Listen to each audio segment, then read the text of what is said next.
রাকাত তারাবির কোন মত সাহাবীদের মধ্যে থাকতো, যদি 8 রাকাত তারাবির মত তবে তাবিঈদের ভিতর থাকতো, যদি 8 রাকাত তারাবির মত তাবিঈদের ভিতর থাকতো, ইমাম তিরমিজি রাহিমাহুল্লাহ মত বলতেন তিনটা, যে কিছু সাহাবীর মতে 8, কিছু সাহাবীর মতে 20, কিছু সাহাবীর মতে 38। ইমাম তিরমিজি বলেন না, কিছু সাহাবীর মতে 38 আর অধিকাংশ সাহাবীর মতে 20।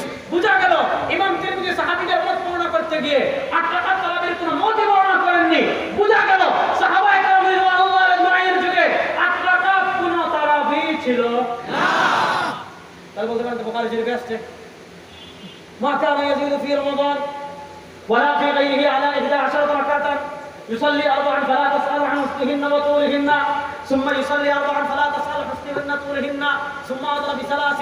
আচ্ছা বুঝেন বুখারীর যে হাদিসে 11 রাকাতের কথা বর্ণনা হয়েছে, এই হাদিস যদি তারাবি সংক্রান্ত হইতো তাহলে সবার আগে 8 রাকাত তারাবি পড়তেন ইমাম বুখারী, অথচ ইমাম বুখারী জীবনেও 8 রাকাত তারাবি পড়ে নাই। আস্তে বলেন, ইমাম বুখারী জীবনেও 8 রাকাত তারাবি পড়েন। দেখেন এই হাদিসে কি বলা হয়েছে, মা কানা ইয়াজিদু ফি রমাদান ওয়ালা ফি গায়রিহি আলা 11 রাকাতান। নবী করিম সাল্লাল্লাহু আলাইহি ওয়াসাল্লাম রমাদান এবং রমাদান ছাড়া 11 রাকাতের বেশি পড়তেন না। অর্থাৎ এই হাদিসে এমন নামাজের কথা বলা হচ্ছে যে নামাজ রমাদানে পড়া হয়, রমাদান ছাড়া পড়া হয়। রমাদান ছাড়া জীবনে মাদারীপুরে তারাবি পড়েছেন না? আর আসতে বলে তাহলে রমাদান এবং রমাদান ছাড়া যে নামাজ পড়া হয় ওই নামাজের নাম তাহাজ্জুদ। বলেন ওই নামাজের নাম। 11 রাকাতের যে হাদিস আছে এটা তারাবি না তাহাজ্জুদ? তারাবি তাহাজ্জুদ আলাদা বলে ইমাম বুখারী রাতের প্রথম ভাগে তারাবি পড়তেন, শেষ রাকাতে তাহাজ্জুদ পড়তেন। ও মুসলমান, কথা শেষ, মনোযোগ দিয়ে একটা জিনিস বুঝেন, নবী করিম সাল্লাল্লাহু আলাইহি ওয়াসাল্লামের আমল জানতে হলে মাধ্যম কারা? মুখ খুলে বলেন, নবী করিম সাল্লাল্লাহু আলাইহি ওয়াসাল্লামের আমল জানতে হলে মাধ্যম কারা? সুতরাং সাহাবায়ে কেরামকে আমরা মাপকাঠি স্বীকার করি কি করি না? বলেন সাহাবায়ে কেরামকে আমরা মাপকাঠি স্বীকার করি কি করি না? তারা আমল পায় না কারণ সাহাবায়ে কেরামকে মানে না। আমরা সাহাবায়ে কেরামকে আদর্শ মানলে আমাদের সব আমলের দলিল পাওয়া যায়। আমরা নামাজের পর মুনাজাত করি কি করি না? কেন? সাহাবাদেরকে মানিয়ে জন্য। একটা হাদিস বলে শেষ করি।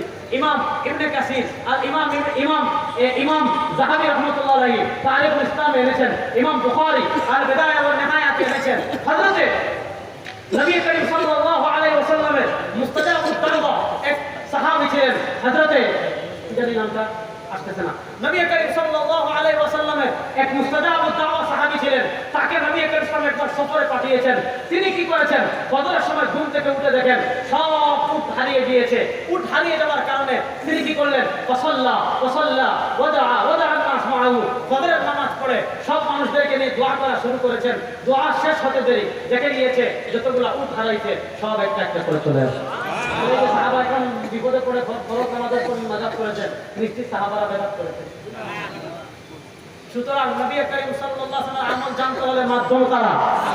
আল্লাহ রাব্বুল আলামিন সাহাবায়ে কেরামকে মাধ্যম জেনে আমাদেরকে সব আমল করার তৌফিক দান করুন। আমিন। ইন আসাবতু ফামিনাল্লাহ ওয়া ইন আখতাতু ফামিন্নি ওয়া মিনাশ শাইতান। সুবহানাকাল্লাহুম্মা ওয়া বিহামদিকা আশহাদু আল্লা ইলাহা ইল্লা আনতা আস্তাগফিরুকা ওয়া আতুবু ইলাইক। আসসালামু আলাইকুম ওয়া রাহমাতুল্লাহি ওয়া বারাকাতুহু।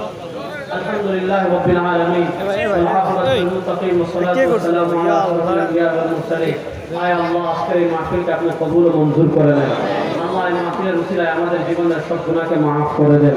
আল্লাহ বাংলাদেশে ইসলাম এবং মুসলমানদের পক্ষে কাজ করার তৌফিক দান করেন। আল্লাহ ফিলিস্তিনের মজলুম মুসলমানকে সহযোগিতা করেন। আল্লাহ আজকের মাহফিলে যারা টাকা দিয়ে, পয়সা দিয়ে, শ্রম দিয়ে, মেধা দিয়ে সহযোগিতা করেছে, আল্লাহ সকলের সহযোগিতাকে আপনি কবুল ও মঞ্জুর করে নেন। সাল্লাল্লাহু আলাইহি ওয়া সাল্লাম আলা খায়রি খালকি মুহাম্মাদিন ওয়া আলা আলিহি ওয়া আসহাবিহি আজমাইন। আমিন। ভাই আসতে দাও।